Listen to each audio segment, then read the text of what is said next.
So the growing season is in full swing now. We're here in the vegetable garden, and I've had some cutworm damage. I got to replace some of these sweet pepper plants. Probably, I bought 20 of them, I might need them all. They didn't seem to bother anything else, just these sweet peppers. Everything else, potatoes are doing good, tomatoes are doing good. The garlic's doing great. Cabbage, broccoli, that seems fine. But for some reason the cutworms got in here and had a field day with the sweet peppers. And I think I'll just try some diatomaceous earth when I replant these. That should keep the bugs off them, hopefully. And these plants are nice and short and stout with a thick stem, so they should be okay. So this is the vegetable garden. It's high maintenance, a lot of labor, expensive.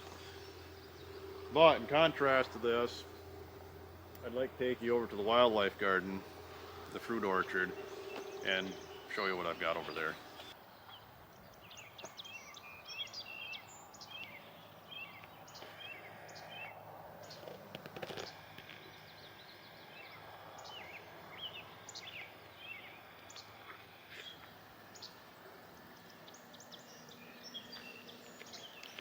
Well, another beautiful late spring day. It's Memorial Day.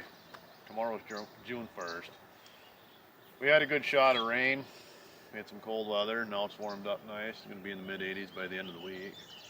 The trees are looking great. The cows are out there. They're happy. Plenty of grass. And over here, this is our fruit orchard, wildlife garden. And what I did about 2 years ago, I cleared this out and I put down a thick layer of hay and manure from the lean-to. And then last year I planted these elderberries up front here. I got 10 of these in here and some fruit trees. And what I wanted with this, I didn't want it all trimmed out nice. I wanted it kind of to go wild. Kind of have some grass in there, some wildflowers, and just kind of let it go. What I did today, I trimmed out a little bit in the front here so we can get around. Trimmed around these plants, around the fruit trees.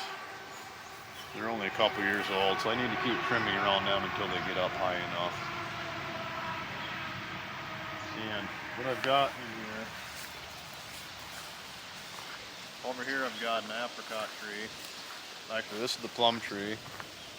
Back there's the apricot. The peach is over there. And beyond that fence a little bit is a pear tree. So I just kind of staggered these out, gave them plenty of space. And I'm going to kind of layer this, so these trees will be up, they should get up 20 feet or so. These elderberries will be maybe 8 feet tall. And then we got a big tree back here. We even left a little white ash in here. That'll make a really nice lawn tree. So everything will be layered down toward the sun. And underneath here, there's a lot of space in between the plants. So there's a lot of opportunity to grow other things. I'll take you over here and show you what I've got.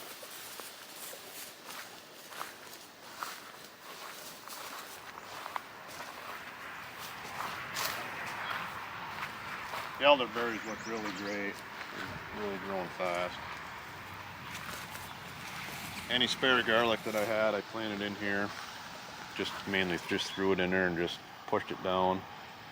And that'll stay in there, it'll reseed, it'll come up a little bit thicker next year, and it should keep the mice off of the fruit trees and the roots.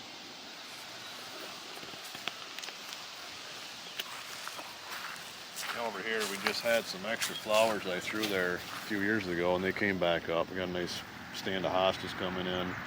I did plant some rhubarb and there's a few other flowers. Actually I found those out in the meadow.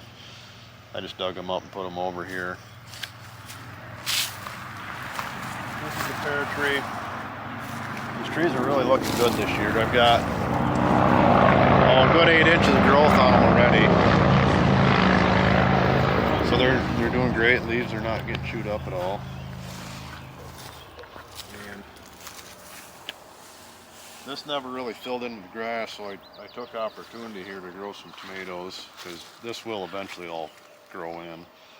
So I got some brandywines here that I had left over from the garden. Just put in an old piece of hog panel there. We'll tie them to that, and hopefully we'll have a nice stand of brandywine.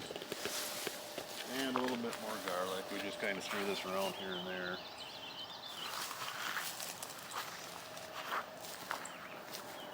Over here we put some comfrey in. This should all spread out. This is the hybrid kind. The seeds aren't viable, so it just spreads. It doesn't get out of control, but this is a good cover crop. It helps the soil. And the soil looks really good in here with all this mulch I put down a couple years ago. And this gives you a really nice loamy soil. And that's the key to having good healthy plants. And if you have good healthy plants, the bugs are usually not an issue. You can see that there's really no insect damage on any of these trees.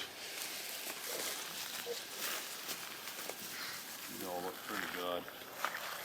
And it's got a good 6-8 inches of growth on it already too. And down over in here, this part back here was cleared out last fall. And I'm going to kind of just let that go, let whatever is in there come up. And back in there, we're going to leave all that. I'm not going to clear any more trees out. We got a nice bunch of apple trees here. And down in there, I even found some ferns.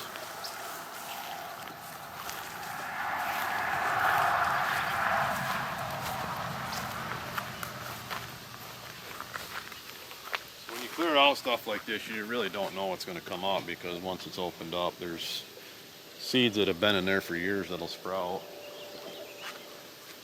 We did find a little fern, so maybe we'll get a nice patch of those going. And down in here, most years we get morels. I left a couple of bales of hay down here, and the parasitic wasps, which help control your pests, they'll burrow in there and make their home in there. And over here we found a lot of Solomon's plume.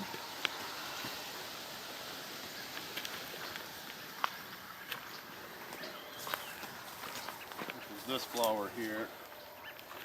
It's just a native wildflower up here in the northeast. Kind of a pretty flower. It'll get a really nice red cluster of berries there.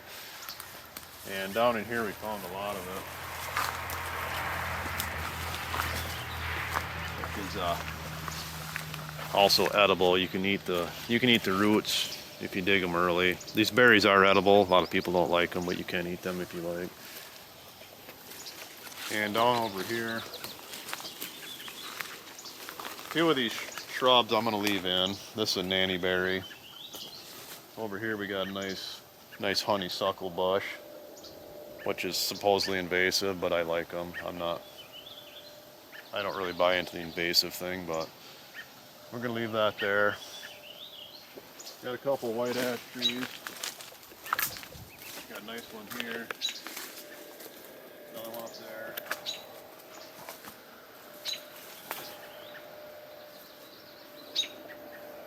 Got a nice cherry tree coming up here.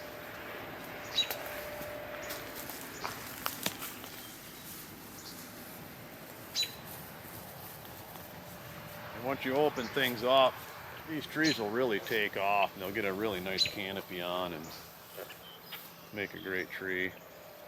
And you can see there's a lot of birds around, a lot of wildlife around.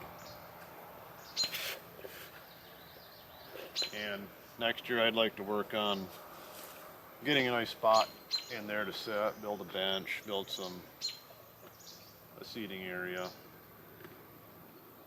So with a wildlife garden, you don't have all the structure in order, you don't really have a lot of rules. Although the whole thing is, it's all deliberate, it's all planned out, but it flows with the land, kind of use your contours, use what's there already. So you got a couple forms of gardening here. Got nice contrast, keeps life interesting.